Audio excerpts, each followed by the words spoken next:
Hello and welcome to creating a journaling ritual you'll actually look forward to. My name is Nick Grimshawe. I'm the creator of Beautiful Summer Morning, and we are about to enter our 20th year. That's amazing. And I'm also the creator of the Sunday Love newsletter. I'm a coach, a speaker, a writer, a creator. I do all of those things, all with the purpose of helping you live a more fulfilled and happier life.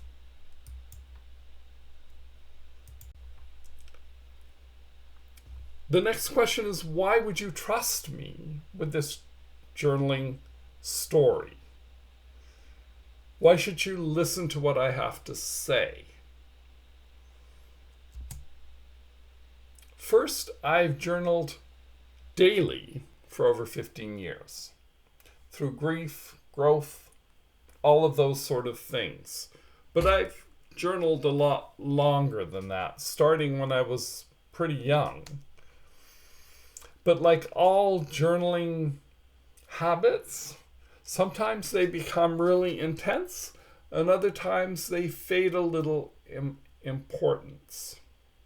What I hope to do today is help you develop a journaling practice that will inspire you and lead you to a deeper and fuller life and a richer life. Journaling makes your life feel richer.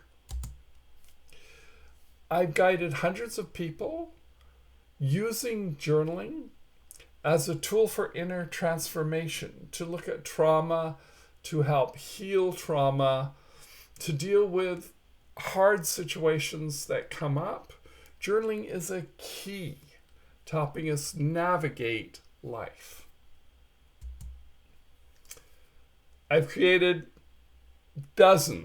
more than dozens of prompts, tools, articles about journaling to help people understand what journaling is all about and how to create their own personalized journaling practice.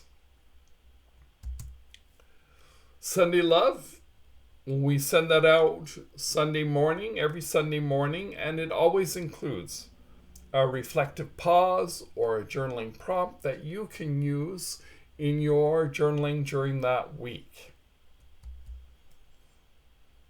And as I said before, I've journaled through everything from spiritual breakthroughs, which are the most fun when you have one of those brilliant aha moments and a whole bunch of things connect together, to a meltdown in the grocery store. Whatever they are, the subject of your life is the subject of your journal. So why do we need a ritual around journaling? And a ritual is different from a habit. The habit is sitting down and actually getting your journal and writing things in your journal. But what does the ritual do? The ritual is our prompt to journal, if you will.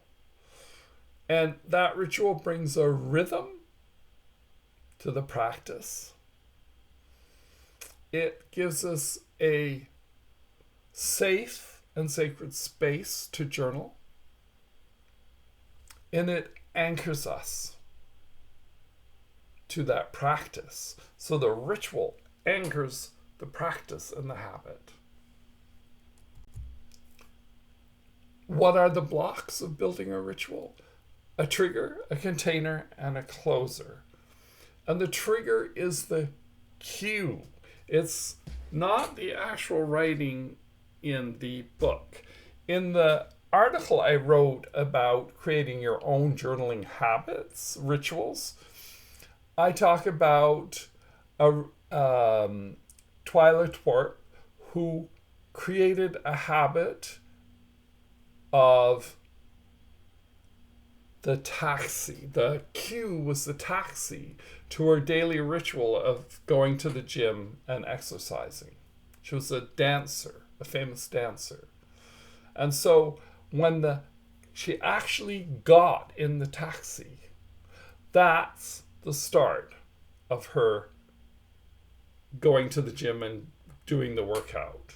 It wasn't actually in the gym and doing the workout, it was getting in the taxi. So what is your cue to start you journaling? And for me, it's that time in the morning when I sit down with my coffee, I have my reading material and my journal, and I'm ready to go. It's that coffee that's sitting at that table outside on the balcony, ready to go. And that sipping of the tea and having my materials, that's my cue. And it becomes almost automatic. You can't help but journal when you have those things aligned. And of course, the space, again, is my space out on the balcony, at my coffee table, with all the things I need to journal. And as a closing gesture, I always ask, what did you learn from your journaling today? But it could be a simple statement of gratitude, 3 breaths. It's yours to build. It's your ritual.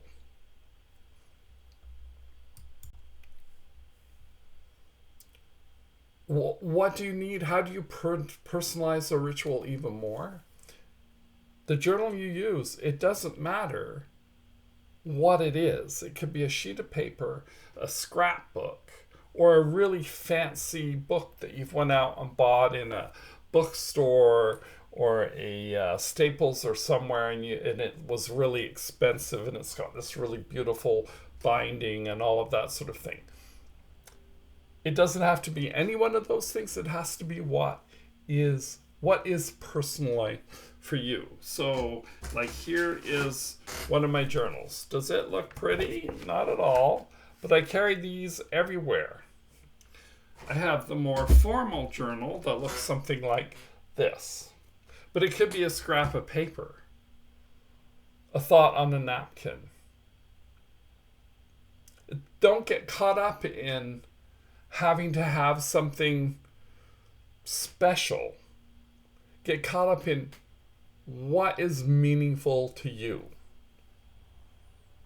And then add your own sacred touches. For me, it's my desk outside. Usually what I do is I get a plant. I have all these plants on my balcony. I pick one, put it on the table. So I have a nice, beautiful plant on the table. I have my stuff I'm going to read that morning, and I have now my journal open. All that sets me up to actually write. Okay, so it's personal to you. What works for you? An example would be to take 3 deep breaths before you start, a sip of coffee, getting in the cab ride to go to the gym. All of those things, those are the cues. Set an intention. I'm going to journal for 20 minutes today, or 10 minutes, or 5 minutes. If you're not sure what you want to write about today, choose a prompt that will get you started. Or write from your personal experience that day. And I have tools. Like, what went well today? 3 things you write in your journal. It's simple. Close with gratitude or reflection. Again, I close with, what did I learn from my journaling today? Blow out your candle, finish your coffee, get up, and move on to something else. To keep your journaling ritual to flow, keep that journal in sight. I have it, my journal sits here at my work desk the whole time that I'm working here. I carry something like this, which is a plain, well, it's full now, but it has blank pages that I carry in my backpack with me everywhere I go. And I have a little one for quick little notes that I keep around me. Keep a pen handy, because the moment you start looking for those things, you've lost what it is you are going to pop into your journal. And it's really a record of your life that helps you reflect on what is going on in your life. And it's not for anybody else, it's for your use. And I did a whole article, which we'll put the link in the show notes, on creating your journaling ritual. And we go a lot deeper in the article than we do here. I just wanted to get you into the idea that you're creating a ritual that sparks the habit.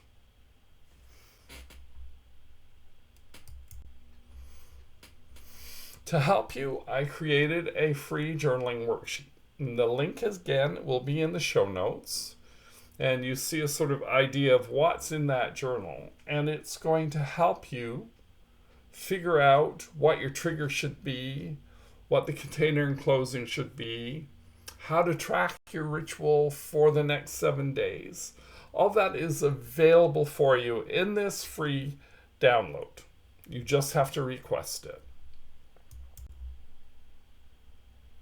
If you want more inspiration, again, I talked about Sunday Love. We send it out every Sunday morning to arrive in your inbox for a moment of reflection. And there is always a journaling prompt or a reflective question for you to think about, either for your journal that day or to use someone during the week, or to spark ideas about what you want to journal about. Never feel stuck. Never feel that empty page. There is always somewhere to go for a prompt to help you get going.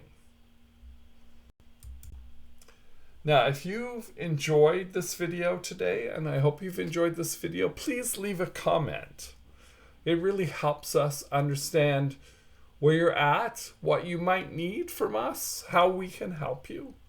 But it also helps us reach out to a larger audience. So do all those things. Subscribe, like, comment, and hit the bell notification button, because when we do a next video, you'll get notification of it. And it could be another video on journaling, on positive affirmations, on mindfulness, on gratitude, on meditation, all those tools we use to build a more dynamic and fulfilling life.